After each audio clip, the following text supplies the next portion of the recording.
Hey everyone, welcome to Surviving, Thriving, and Not Crying Inside Too Much in the Real World of Dentistry. We have an awesome show for you featuring real practice owners, real associates. We're going to have an authentic conversation about how to increase success, decrease stress, protect yourself, make yourself aware and prepared. We're going to have our whole panel up in a few minutes, but I want to bring up our two practice owners. They can start their video, Dr. Lauren and Dr. Jason, whenever they are ready. There's Dr. Lauren, there's Dr. Jason. So part of Dentist Job Connect, bonding dentists together. There's a term for you, bonding dentists together to share in the joy of full contact arts and crafts on people that don't want to be there. That's what we do at dentistry. So I'm so thrilled to have my friend, Dr. Jason Tenori, who went to dental school way back in the day where there was no Facebook. If you wanted to text someone, it was a 7-minute thing. You better make sure it was important. So Dr. Jason, so glad to have you here. Tell us where you're sitting, what your practice is like, and a little bit about your dental life. I'm sitting in upstate New York, Canandaigua, New York, one of the Finger Lakes towns, and born and raised in upstate New York. Started a practice after I graduated from Penn, and it just kind of blew up on me. And as it sits now, we have 5 locations, 10 associates, and touching on about 100 employees. So life is good, keeps us busy, and just looking to grow. So yeah, that's a true dental circus. I mean, circus you got going there. That's awesome. We'll come back in a minute and talk about your job. Dr. Lauren, where are you sitting? And tell us a little bit about your dental life. Hey, I'm in Blacksburg, Virginia. I moved here after graduating dental school. I'm a Clemson undergrad, and I'm originally from South Carolina. I went to Medical University of South Carolina for my dental school. 09 grad, and we ended up in Blacksburg when I graduated, and it was during the recession time. It was a good position it was a good solid position at the time, and awesome. We landed here and never left. So awesome. So you guys are just practice owners now. It's not going to all be easy layup questions. So I want to know, this is one of my favorite drinks. They're not a sponsor. One of your aha moments. If anyone knows the people at AHA and they could sponsor Dental Nachos, I would like that. I drink a lot of AHA, so I really would be a great sponsor for the group. But Jason, talk to me a little bit about your journey when you first got out of dental school. You go back and talk to yourself. We have associates watching and they say, I want to be by one practice. I want to buy 5 practices. What are some things, maybe best practices, stuff you wish you did more of, stuff you're glad you did early in your career? Yeah, good question. So I got lucky. I had some really good mentors early on, some people that gave me some really great advice, and I heeded it. And it was basically just take a deep dive into CE, be able to offer as many clinical skill set options to patients as possible. So just taking a ton of CE. I was gone 2-3 weekends a month. And then just reading a lot of business books. You probably get that content online now, but I'm so old that none of that stuff was really online back when we were doing this, Paul. So just a lot of really good classic business books and just taking tons and tons and tons of CE, really good CE, and being able to, say yes to patients. And if they wanted this, I could provide it, and just building the practice that way. So that's definitely the advice I give. I love that. I mean, one of the things I share, whether, I am someone who did a multi-year GPR, whether you go right out and start taking CE, I've never met a dentist once that regretted investing in themselves early in their career. I met a lot of dentists who say, you know what, I should have done this earlier. I should have invested in a continuum earlier. So I think that's awesome advice. I promise that we didn't plan this, but I brought something to make you feel comfortable. This 20-pound weight here, Jason. So, one of your friends like Mark Costas, but I talk about this a lot, and what prevents you from crying inside and outside, for whether it's insurance adjustments, the band falling on the floor, your team fighting, is developing your dental core. And you talked about business and clinical and how those two things go together. And I think that's so key. I know we're both part of the DSN Mark Costas group, and that's great. Dr. Lauren, same question for you. You graduated like 10 years after us. Doesn't mean dentistry was, drastically different, but, you're starting out new in your career. What's something you would tell your younger self or one of the associates watching in to kind of get them on the right path? I don't know. For me, I stayed at the first job I had and bought it out. I think for our decision making, why we ended up there, like I mentioned, it was during the recession, was, we have a large, Virginia Tech is located here. We have a large college and it's state run. So I guess when I got out, it was worried about being to support ourselves, and people weren't spending money in dentistry, and y'all weathered that obviously too. But for us, it was like a giant state institution pumping money in here every year, so it kind of helped us feel safe in a recession situation to be solid. And That's continued to be true, for us. I think our struggle is it's a smaller town, and if you want to grow and be something bigger, it's a little harder in a smaller town. A lot of the students, and whether people have been out or new grads, they all seem to want to go to the cities. So that's where my struggle is sometimes. People call me the JBN guy. What that means is, if someone does like a crown and you think it should have been a filling and it's on dental nachos, don't call them the worst dentist you've ever seen or a hack. That's kind of mean. But a JBR part, just be real, is that, I hope I can bring Jason back to Center City, Philadelphia, and you. There are like 30 world-class restaurants from where I'm standing right now in Center City, Philadelphia. So chefs come here and they get trained as chefs, and they have a lot of opportunities. In the dental space, Jason's doing the same thing. There's so many amazing opportunities in areas that they're not necessarily far off lands, but people have to find a reason to go there. And that's why I think it's an important conversation for us to have as an industry. And I think, one of the things I want to ask you, Lauren, is so I did dentists say, Jason and Lauren, they want positivity. People say they like positivity, but no, people like negative drama. Because this morning at 6 a.m., I put up 2 posts. Tell me the best thing about your associate job and tell me the worst thing. 5 comments on the best, 87 comments on the worst, right? Didn't get paid. Tell me why yours was good and what you liked as an associate that made you want to buy in, whether it was the environment, the people, the culture, the clinical care. Just curious. Yeah, no, I think, at the time, I think it just happened to be timing with the doctor deciding when to retire age-wise. I think my husband and I, we liked the idea of a small town, and the practice itself, the employees were good, it was manageable. For me coming in, I always wanted to be with 2 doctors because I wanted to have a family. I wanted to have that backup of somebody else. And so going in, it was already a 2-doctor practice. I just never realized I might struggle with the other half once I took over, because I guess most people aren't my husband and I who didn't mind going to a smaller town. So, we're like, oh, we'll find somebody. So, that I think for us, the fit of the community was good. The fit of the staff I've had, when I bought the practice, I still have one of the front office ladies. 2 of the hygienists are the original. Awesome. And then my assistant, 1 is original. So, I've had staff that have been there 20 plus years, way longer than me. That have stayed on. So, that's key for your patient continuity and just people knowing people. One of the things I share with both you and Jason, whether any job you have, is take videos of where you are, put them on Dental Nachos, showing how much fun it is to live there, because you need to bring, whether it's drinking wine at the Finger Lakes or some sort of festival in Virginia. Now let's talk, Jason, about you have a position on our Dentist Job Connect platform. So you're looking for an associate. Tell us your why. I tell associates to ask this question to go interview. Why? This seems like a great practice. Why are you looking for an associate? Tell them to listen. Are they replacing someone? Is the practice growing? Tell us about your why. Yeah, so great question. I appreciate you asking. So our why is to basically serve as many people as possible, serve our staff in a way that gives them total joy and total fulfillment. And I don't want it to stop at a staff of 5 or staff of 10 or what have you. So I'm just looking to serve as many possible people as I can, both patients, team members, and the community. And as soon as we get to a point where the wheels start coming off and the culture starts to suffer or quality care starts to suffer, then we'll pump the brakes. But I've just found that if you surround yourself with really good people, you give them a few rules to follow and just kind of let them free will the rest of it, really good things happen. And that's kind of what we're doing, and things are working out so far. So we're just looking for good people, just people that want to work, people want to make a good living, people want to just enjoy life and feel fulfilled and serve others. And that's what we're all about. That's awesome. And so you're there, and we're on Job Connect. I have everyone from people with 70 associates to people hiring their very first associate. So I love doing this. I really do. And I love the story. So you already have 10 associates there at the practice. Would someone, if they were looking to work with you, be able to check in with some of your associates to find out about those experiences if they were watching online? Oh, yeah, no doubt. I mean, I would insist on it because, we have to be as good a fit for you as you for us.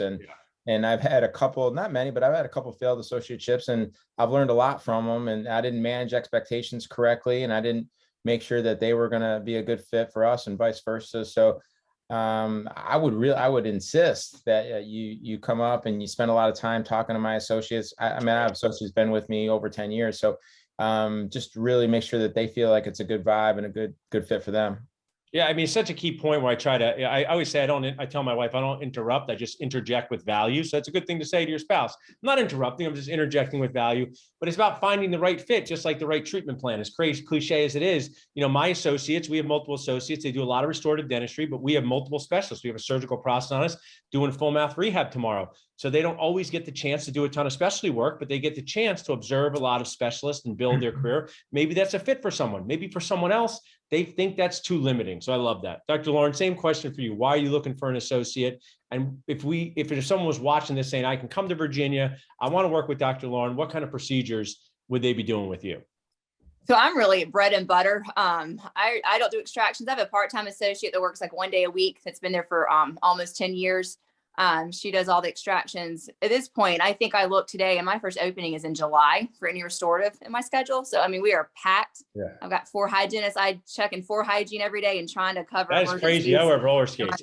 I mean, hygiene check is insane. It's an insane thing. There's no surgeon removing a gallbladder and someone's like, can you check? Yeah. Can you come? Yeah. But not in dentistry. And it really is. Tell us why, both you and Jason, because I love having, we're second half's going to be with our associates. But I know the answer to this as a practice owner of 16 years, but why is it not good to be crazy busy? Why is it not good to be booked out in July? How does that make you feel? It stresses me. I get into work, I'm exhausted by lunchtime and I look and there's no relief in sight, so, right.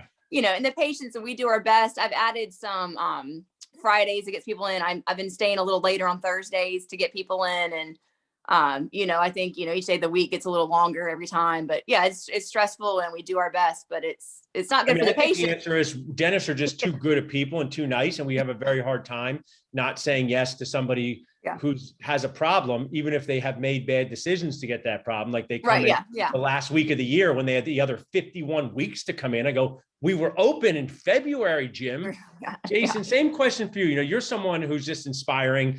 And I know you're super humble, but you built this multiple practice group, and you want to expand. Why is it like not super comfortable if your staff is stressed and you have too many patients and there's opportunities? I just like our community to learn that growth doesn't come with only unlimited positivity. It comes with stresses and challenges.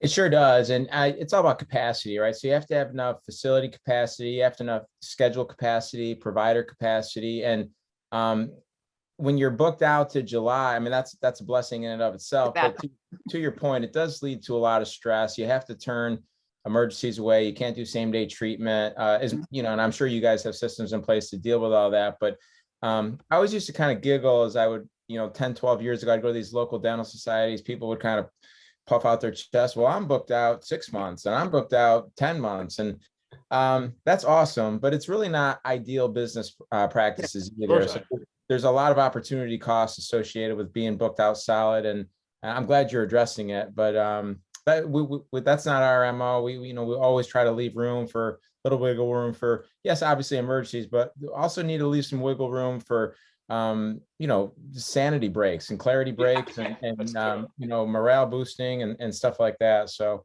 they're good problems to have. They're first world problems, but they're all problems, none the same.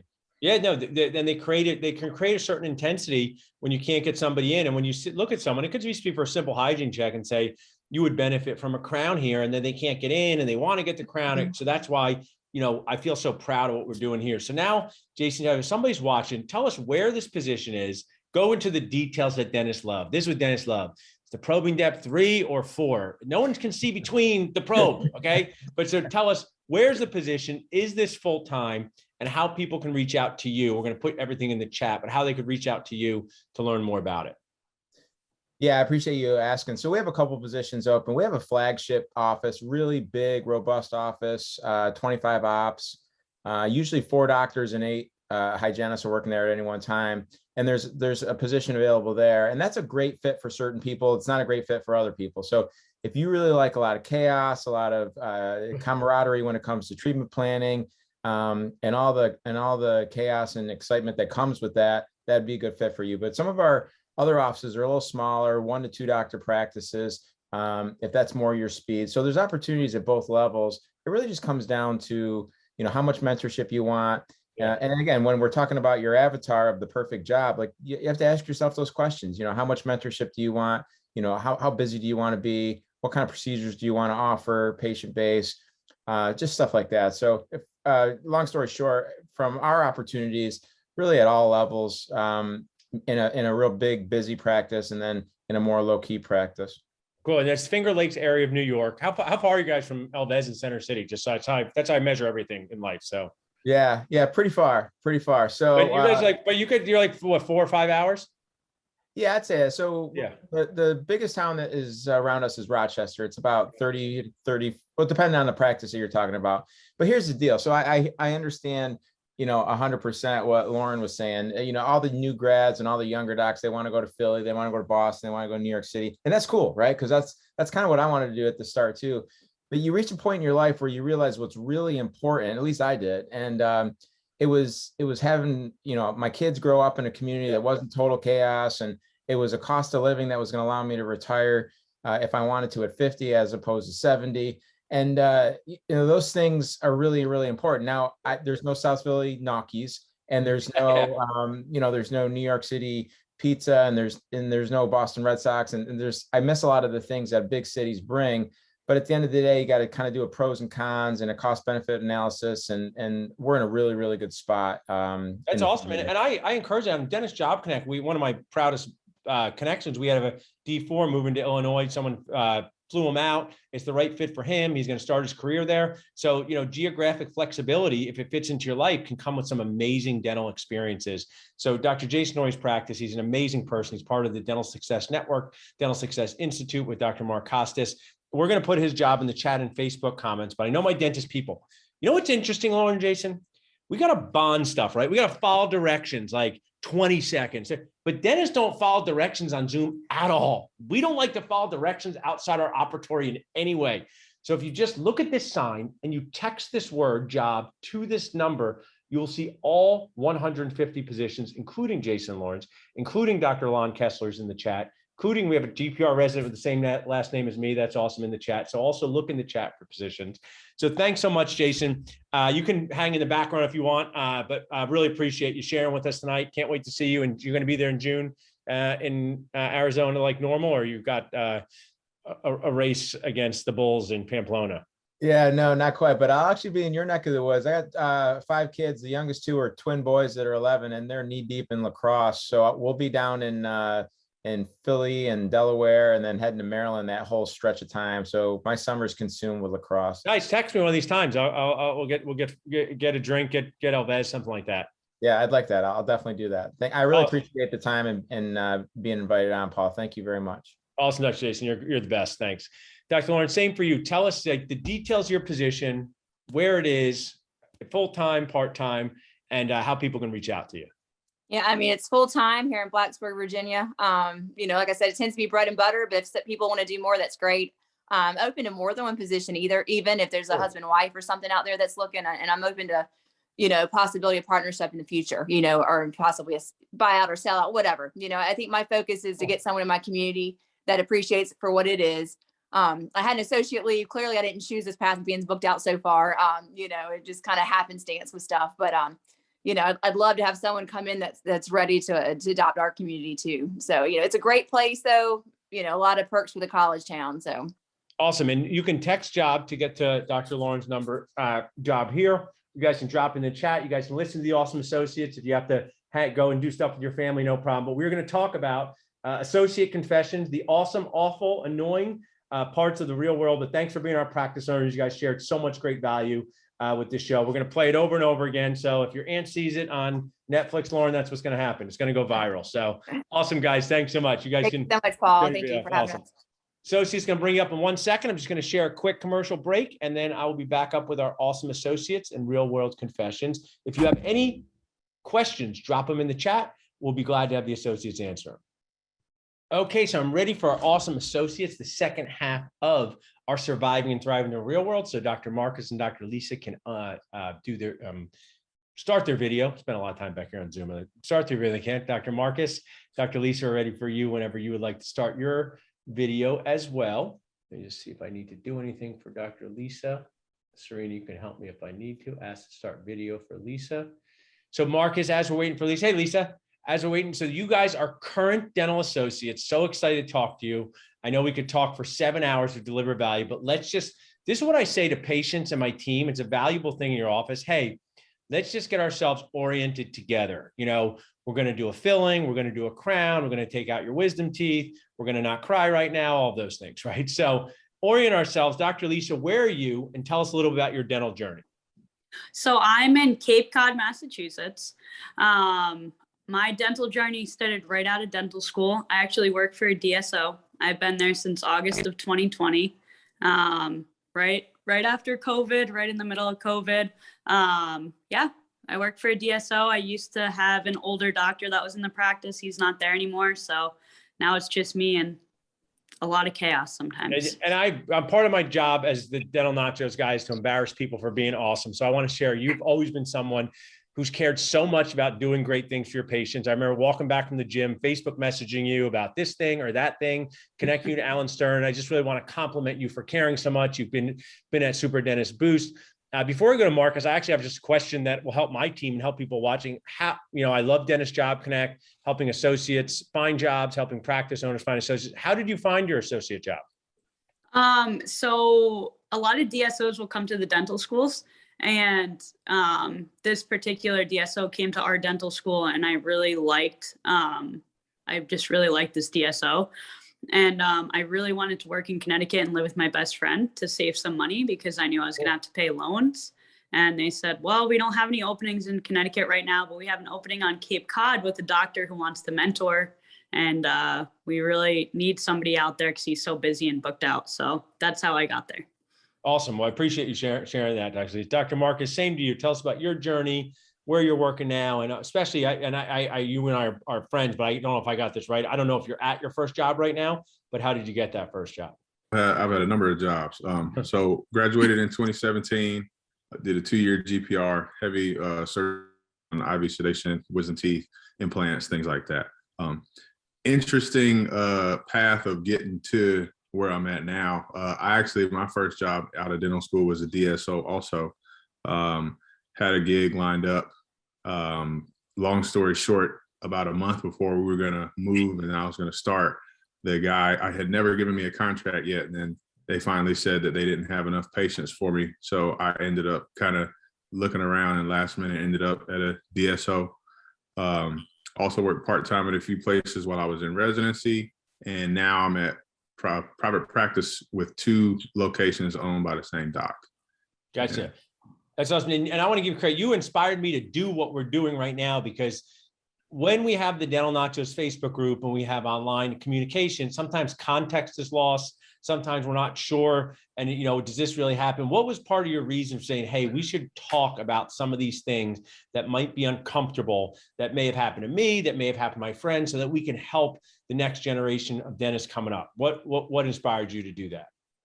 Well, I feel like, especially and not just in Dental Nachos, on a lot of the dental Facebook pages and social media pages in general, at times between associates and between each of the groups are looking at things from their side. And we're losing you a little bit, Marcus. You might not be losing us.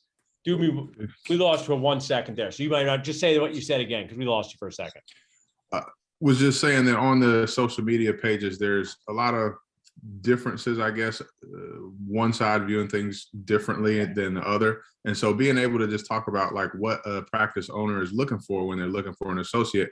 And then from our standpoint as associates, some things to look out for that you may not know. Because a lot of the things I've experienced, nobody told me in school.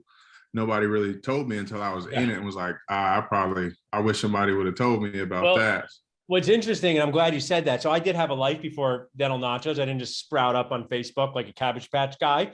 So I've been teaching at a residency program since 2005 that I did with GPR residents. And for a long time, I was going in weekly. Now I go in monthly and give a life after residency talk about jobs, about working with teams, about what's happening. And frequently what I hear from residents years later is, you know what, Paul? Sometimes when I was sitting in that room, I thought you were being negative. Sometimes I was sitting in your room, I thought you were crushing my dream. But when I want to tell you, everything you said came true. All the things you said about, team members not having my back or this not getting paid. And it was just because I cared so much to make them aware. I think that's the key, care to make people aware.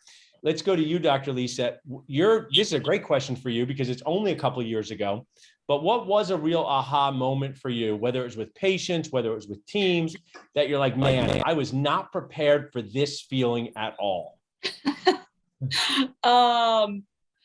So I think the biggest aha moment for me was that when I got into my practice, I thought I was going to have a full-on mentor, like come over, finish my crown preps, teach me how to do endo, do extractions with me, like hold my hand basically through everything. And I got there, and the doctor, he was about 73, still excellent doctor, doing excellent work. He was seeing 15 patients a day. Did he have time to help me? Please No. pause there for a second. This is where I want to really point something out. I'm not going back to dental school, so anything that I share is just to help people, even with you guys. I worked with my dad, and he told me to do a GPR for this reason, because you're playing your own game of basketball. You're shooting your own shots as the practice owner. So I can most definitely tell the awesome Dr. Alicia, Dr. Lisa, my brother, oh, that impression coping, that's the wrong one. Go use a different one.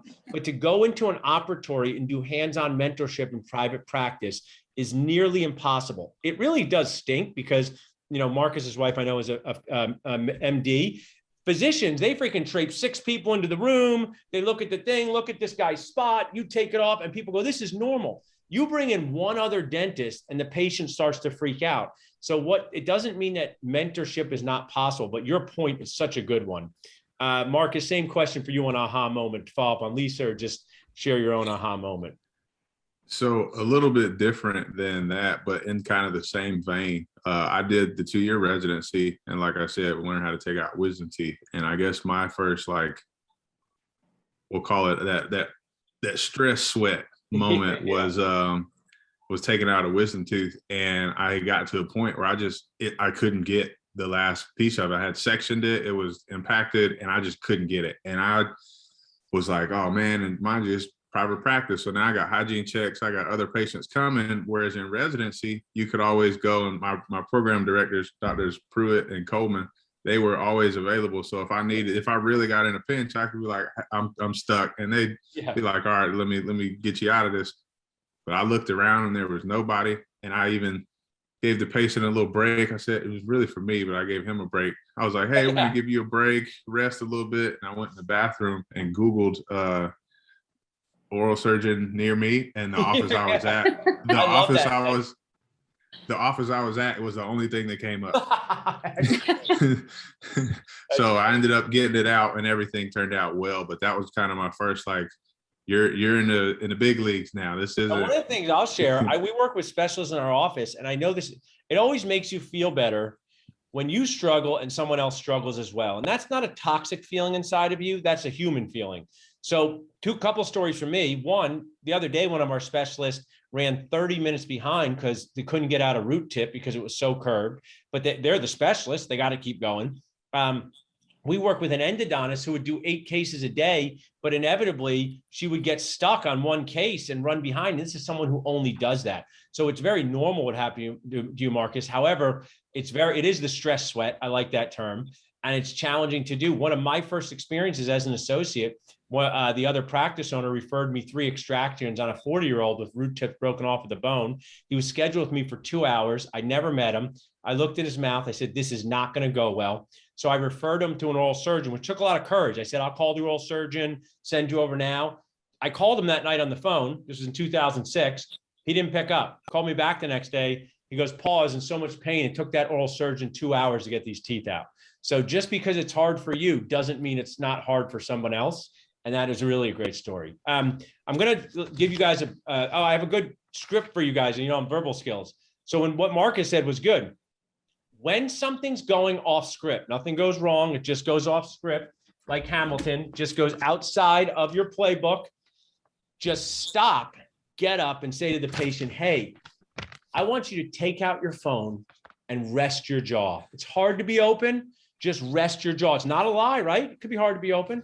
And it gives what you said, Mark, give yourself a break. Break the chain of stress and intensity. Crown doesn't fit. You're not sure what to do. Just say, hey, take a jaw break, take out your phone. It's going to save you. Sometimes just walking out and walking back in reframes the situation. So great one. Now we're going to go on a second, but now we're going to go to something. So I asked, what is the craziest thing you've seen in an associate contract? And I'm going to read some that came back from Facebook. You owe $500 a day that you end your contract early. 50-mile non-compete.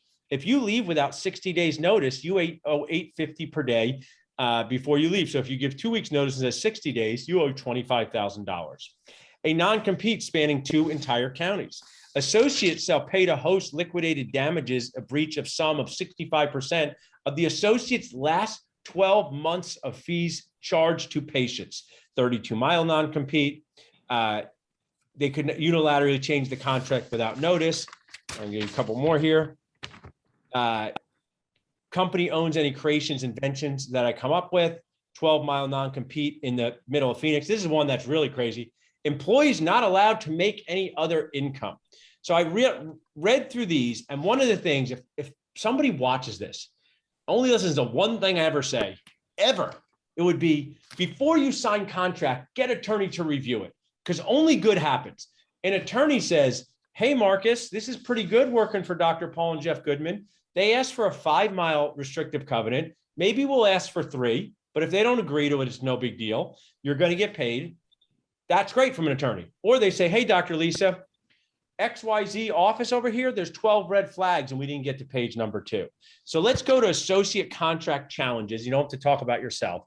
But Lisa, have you seen associate contract challenges with you, your friends, or other people in the dental world? Yes and no. So my contract was pretty straightforward. However, looking back, I should have definitely had a lawyer review it, because all of us just took our contracts to the 5th floor of the dental school and said, hey, can you look this over? And then by the time they got to yours, they'd already looked over 10 other ones. But I did have a really nice doctor sit down with me at lunch and look over it. But my non-compete was 15 miles, I think, in Cape Cod. And so I got that down to 5 miles. I do have to give 90 days notice before I leave. So that's a pretty big one that I probably should have. So you wish you would have asked to negotiate that. So the termination notice, 30 to 60 days is within normal limits, use a dental term. So these 6 months, just to show how problematic this can be, 6 months can prevent you from buying a practice, prevent you from moving with your spouse, prevent you from doing something significant. So hopefully someone's watching this. Serena could put in the chat, I have a whole course on this. So if you text LIES to 215-543-6454, you can watch that. Marcus, same question to you. Tell me about some contract crises, challenges that you've heard or seen, whether with you personally or with your dental friends. Yeah, the $850 a day that you don't give 60 days, that was me. I saw that one in one that I've seen before. Seeing long restrictive covenants. One that is an emphasis for me that you might want to look into if you're looking at a contract. Offices will consider pictures of active patients of the office, property of the office, and they can say once you leave, you can't use the property of the office anymore. So if I have an Instagram page that's all work of mine. So if I stop working at that office, then, and that clause isn't in there, then technically I could be made to have to delete all of my portfolio, all of my social media stuff. And if you have any kind of lectures and things that you plan on giving, that would be important to have in there too. Or if you want to get any kind of accreditation in any organizations, you got to have access to old chart notes and things like that. So just putting something like that in there would be good. And just really asking all of the questions that you could have to make sure the hours are ones that you're okay with. Ask if they're planning on bringing on anybody else. Right. Ask if they're planning on opening another office. Are you going to have to go to all the locations? Is the restrictive covenant from all of the offices if it's a group that they own, even if you haven't gone there? Really good one. Because that could put you out of a whole state just off of that.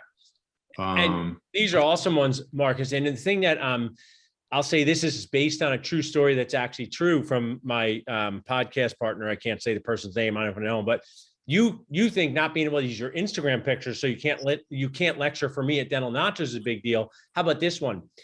this associate left, wasn't allowed to use her own name in her new practice, was not allowed to use her name because they try to say that was solicitation and letting patients know. So That's crazy. one of the things is when there's a crazy clause in a contract, it's there for two reasons. One, the people are trying to take advantage of you, or two, they're unaware. But both of those reasons are bad reasons for you as an associate. Both of those reasons are bad use. We have a question from the audience I'd like to ask both of you guys. Let's start with you, Lisa. Is a draw better than no daily guarantee, or is it better to turn a draw down and just ask to be paid on collections? Do not do a draw. It's very stressful. I am on a draw right now. It is very stressful. Whenever Alyssa's my fiance, who's also a dentist at Tufts right now. Whenever any of her friends ask about a draw, I say, do not take the draw. like that. Run away from the draw. It's very stressful. You are depending on your front desk to collect for you. And if you have a high turnover at the front desk, like I have right now, it's extremely stressful. So run Yeah, away. Love that advice. No draw. Marcus, you probably agree with your boost buddy, Lisa, but anything to add on the draw? She knocked it out the park. And for those of you who don't know, Love you, Marcus. For those of you that don't know, a draw is you're going to get a daily minimum of, let's just say, $500 a day, or a percentage of collections, usually whichever is more. But what they'll do is if your percentage and your take home was only $300 on a day, you owe them $200. They'll pay you the 500, but there's like an account where you owe them $200. Yeah. So on the days where you overproduce and your take home is 1,000, they give you the 1,000. On the days where you underproduce and you only produce 300, they'll give you 500, but you're 200 in debt to them. So I've had friends who come time to leave, they're like, all right, I'm out. And they're like, okay, I need 18,000 cash. And that's post-tax 18,000. And so you either have to just stay when you want to leave. It can prevent you from, like you were saying, moving, going with your spouse, taking a new job, buying a practice without coming out of a good amount of cash. So I wouldn't take it. I wouldn't take a contract with a draw. And at this point, I think a daily guarantee is a sticking point for me, even though it's not as common to find those as you think. I'd say about 80% of the contracts I see don't have that. My hope is to kindly annoy people into being better to each other. Associates, owner, I don't care who I'm annoying, my own family, and I can learn myself. But what it just drives me nacho nuts. So I've hired like 8 to 10 dentists, from specialists to GPs. And I think this is actually the better way to describe it. So we create year contracts and we say, hey, Dr. Lisa, we love working with you, but we don't know, let's do a year and let's see how you feel afterwards, right? Let's see how you feel. Over this year, if you work 200 days for us, we're going to pay you $120,000 NMW, no matter what. It's a guaranteed yearly salary. We're going to pay you $120,000 no matter what. And what we're going to do is at the end of the year, we're going to pay you 33% of your net collection. So if you collect $600,000, that's $200,000. So on the last day of work, we're going to take 200, subtract 120, and give you a big check for $80,000. How does that sound to you?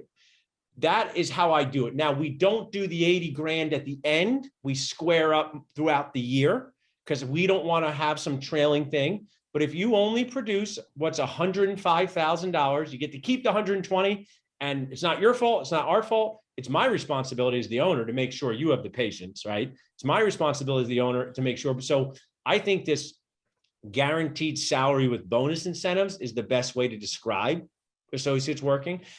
One of the things is, what's interesting about owners sometimes, and I do this, like give people contracts you would want to sign yourself. That's what I do. Give people contracts you want to sign yourself. You pay your front desk team members, you pay your hygienists, you pay your assistants. And I don't know why the associates have been left on this island. Have you seen, Lisa and Marcus, this go sideways for your friends? Not necessarily with the draw, just not having a guarantee and not being busy enough, or only doing class 1 occlusals. I'll let you go first, Marcus. Yeah, I've had, and like I said, I've been, and I looked before, and most of them were part-time when I was in residency. So I would go for 2 hours after residency or on a weekend day or something. So in total, I've worked at 8 offices. And between all of the offices, I've had days where there was no guarantee and I get paid on percent of production, but there was no production. So I've had days where it was zero. I made zero. Yeah. And I've had also days where I produced 15,000 worth of stuff. So there can be a lot of or a level of unpredictability if there's no guarantee, because like you said, the staff, there's no real detriment if the staff doesn't really give you a really productive schedule. And what I also want to show you, hit on a good topic. And I know we both like old fashions, and it doesn't totally fit because alcohol consumption leads to drunkenness. But like, I don't want 10 old fashions on a Saturday and then none for the next 8 Saturdays. Right. I'd rather have like 2 per weekend, 1 week. So whether you're a high level salesperson, a dentist, making these weird parts of money, it's not comfortable. Nobody really wants to make 8,000 one week, $8 the next week. It's much better to be able to consistently plan. Lisa, same question to you. Have you seen some not having guarantees or not having enough of patients go sideways for you or friends? Yeah, so I'm on a draw actually.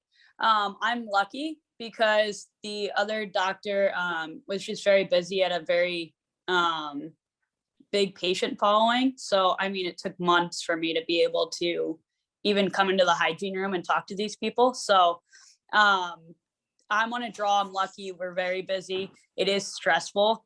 But I combat that by getting my production report at the end of every day, my sheet, the report sheet, and I look at who paid. I look at what we collected. I looked at the UCF, and I make sure, patients are paying before they walk out the door. And I just kind of try to train the front desk to, hey, that person can't walk out the door without paying for at least a part of their crown today. And so the front desk understands that pretty well. But if you have days where your schedule's empty or it falls apart, it's definitely stressful. And then, you want your full schedule the next day with, a couple crowns, a lot of fillings, things like that. So you're saying a good thing before Marcus goes. One of the things that's challenging is new associates don't have patient relationships.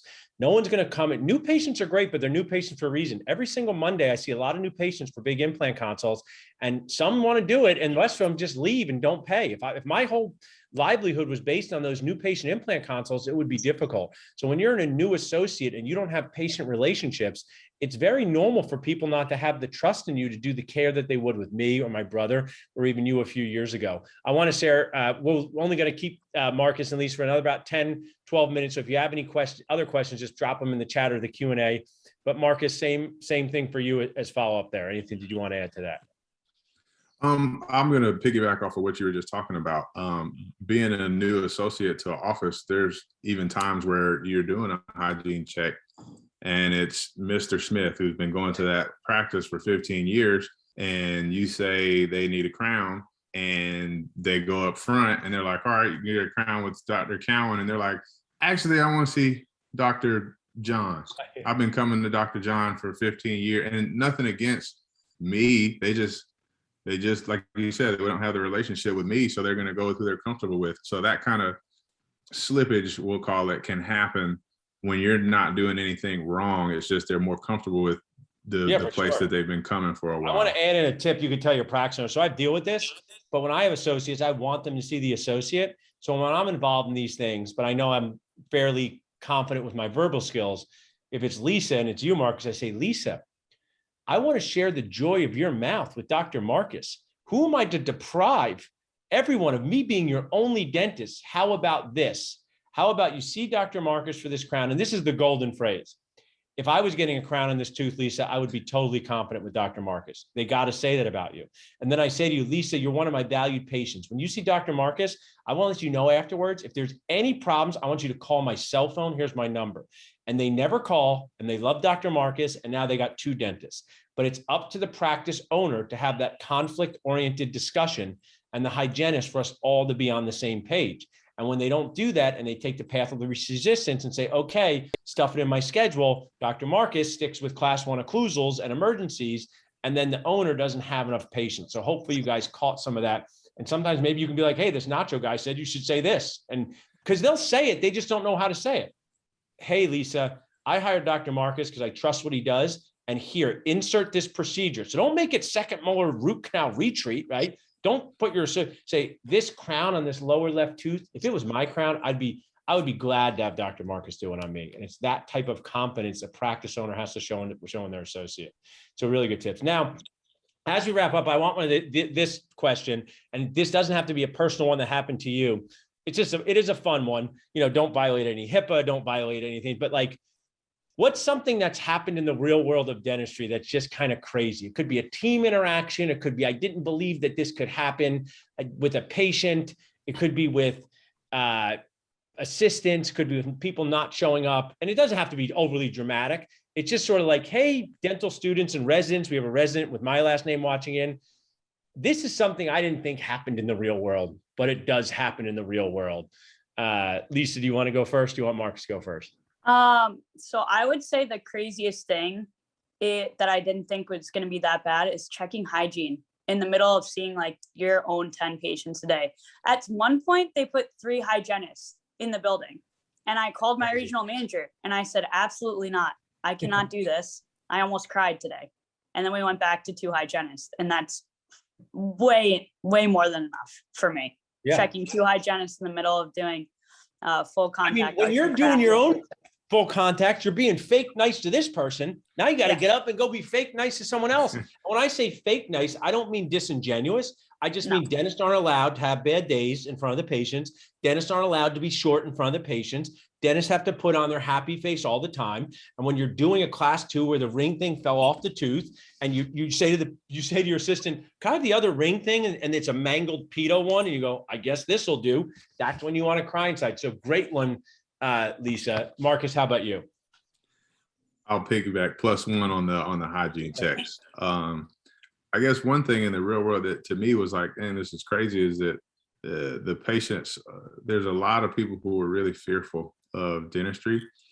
And I think that the patients that we all had in dental school, because they knew it was going to take a long time, and they knew that it was going to take a bunch of visits, but it was going to be cheap and they were going to get good product. It's almost, there's a different level of expectation. Versus in private practice. That is, so they're lifers. They're dental school. I've actually said this, because I like the movie Back to the Future. If I could travel back in time, I would want to go up to my dental school patients and thank them for letting me work on them, and be like, I appreciate you sitting there for 17 visits for a denture. One of the visits, we just took out the bite rim and looked at it and put it back in the box. So I think that is really valuable. The hygiene checks and the expectations of people. If you went to a restaurant school, you would go and you would say, the food tastes good, but I'll wait extra time because there are new people cooking. But you guys both were in Philly. Alves is like a well-oiled machine, and people are not. If you had a new server, a new chef, they could want to be mentored, but if they messed up the operation, it could be really tough. So I think that's super, super valuable from both you guys. Yeah, and just like Lisa said, the mentorship in private practice is also very different than it is in the real world. It's you can talk in the morning and then after work. I'm glad you said that. I worked with my dad for 11 years before he passed away. It was amazing. So people say, "Oh, you had your dad." Right. We drove in and didn't talk till we drove out sometimes. So, I mean, that is just, I would give advice to anyone, and you could be an associate already, go observe at other dental offices. I mean, Marcus and Lisa, do you think that if you went observed at Todd Fleischman's office, you would learn something by being inside of his office for a day? Oh yeah, definitely. I'm going to observe at a Pankey trained doctor's office on April 26th in Boston, because it's just what you need to do when you're alone. Just see how other people run their businesses and practices. Kind of a wrap up is, you guys have been part of Dental Nachos, and this is not for me to make me feel better, even though I know it's going to feel better. Being part of Dental Nachos, coming to Super Dentist Business Boost, doing this, how does that impact you in an actionable way in patients? So, while I would love for you to say, I like to be kinder to other dentists and I'm glad to be part of a community, boring, I don't want that. I want, when you go into your office, whether it was someone you saw at Boost, whether it was my verbal tips, or it was a community, how does it make you improve your morale? How does it make you feel like you have a better dental core with that? Marcus, I'll let you go first. I'll say my biggest take home is your verbal cues. The way you communicate with people is very simplistic, so it's not off-putting to any patients, but it also gets your point across very completely without scaring anybody. Yeah. And certain keywords will make people tense up and get tight, but you have a way of using a lot of words and phrases that I've stolen added and Not sprinkled stolen, in my just stuff. repurposed. I'm proud. Somebody, I want to say this now, like there was actually on Instagram, this funny dentist who was holding up a sign and it said dentisting. And someone's like, oh, that's your word part. I'm like, I'm proud. Anyone can use that word, right? Maybe it wasn't even for me. So the more we share these words, like don't say fail, say replace, don't say virgin. It's very weird on a 10:30 a.m. on a Tuesday, say tooth without a filling. I mean, even my buddy Jason there, you called him. He said, I had some failed associateships. No, he didn't. I had associateships that went off script. Nothing fails. Nothing goes wrong. And I was saying this on a podcast today, and if I could help dentists in this way and patients, when I have a new assistant and they work with me, and then I say, oh, what was it like working with me versus like other dentists? Not a challenge or a contest. They say, you make it like it's fun in here. And this is what they say, you talk to patients like you're talking to a friend. And if that can help you guys in any way, don't be your dentist weird self. Try to bring about as much fun and friending into your operatory as possible. So I appreciate that, Marcus. How about you, Lisa? So yeah, I think you definitely teach us how to talk to patients really well, which I appreciate. But I think one of the most important things that I've taken away just being a new dentist is that I probably Instagram message Marcus like once a week and bother him with cases and how he can help me. I message Todd now to help me. I obviously met Alan Stern, and I wanted to say, Paul, not everything about my DSO is bad. I actually do enjoy working there, and they did send me to Panky, which I'm very grateful for because I've met some really good mentors and learned a lot of great things through that. But yeah, I think Dental Nachos has really helped me find friends and really good mentors and people to look up to, and just somebody to help when I just need help with cases. I absolutely love that. I kind of say this phrase at Dental Nachos, and maybe you'll see my thing. I say, who are your FIPS, right? Who are your FIPS, and who are your friends in your phone? And who can you call when stuff goes wrong? Who can you text when stuff goes wrong? Who can you text when stuff goes funny? Who can you text when stuff goes annoying? So I shared this about me, and I have these people. I mean, you guys are, of course, my friends, but when the pandemic started, and things, I had a big CE course and someone else had a big CE course. Mark Costas and I were texting all the time, and he is my friend in my phone. So I know when something goes wrong, I can count on Mark to give me some feedback. And that is, dentists need more of that. We all need more of that, but it can be so isolating out there. So increase your FIPS and be a FIP to other people. So I think that's awesome. As we wrap up, Mark, I want to do this part because we had one and I didn't do it. How can people reach out to you? How can someone reach out to Dr. Marcus Cowan, follow you on Instagram, email you? Tell us that for the video here. Yeah, so in the chat, I'll put my email address. It's Marcus, Marcus, Cowan, COWAN, DMD @gmail.com. And then on Instagram, I have a dental specific Instagram where I post cases, some restorative, some as well. And it's Marcus Cowan, MARCUS, COWAN, DMD on Instagram. So reach out if you want to talk about cases, something you got coming up, a contract, any of that kind of stuff. I'll be glad to talk with you. Thanks, Marcus. Really, really appreciate that. Lisa, how about you? Yeah, anyone can email me what it's like working for the DSO. It's not all bad. It's good. I don't mind it. I'm still there. But it's lisa.duckles8@gmail.com, and I'll put it in the chat. And definitely follow Marcus's Instagram. He has awesome stuff on there. And like I said, I message him once a week at least and ask him about stuff, and he always answers. So awesome. And I'm going to do one little overtime for basketball because I just hit something. I see something. So if you guys give me 2 more minutes, I want to get to these questions that I missed here. So if you could give a lightning round of questions. Dr. Lisa, did your school prepare you for molar, endo, or surgical extractions? Are you comfortable doing them? Did you take any C to help you? that is a good question. So yes, my school prepared me really well for surgery. I hate surgery. So I did like 2 surgical extractions, cried after work that day, and then didn't do any more.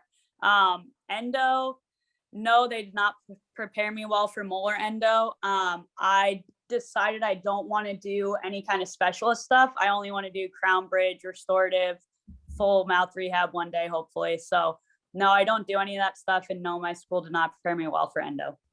Thanks for that, Marcus. I know you did the 2-year GPR. So talk a little bit about your 2-year GPR and how that helped make you feel comfortable with going in and doing surgical extractions.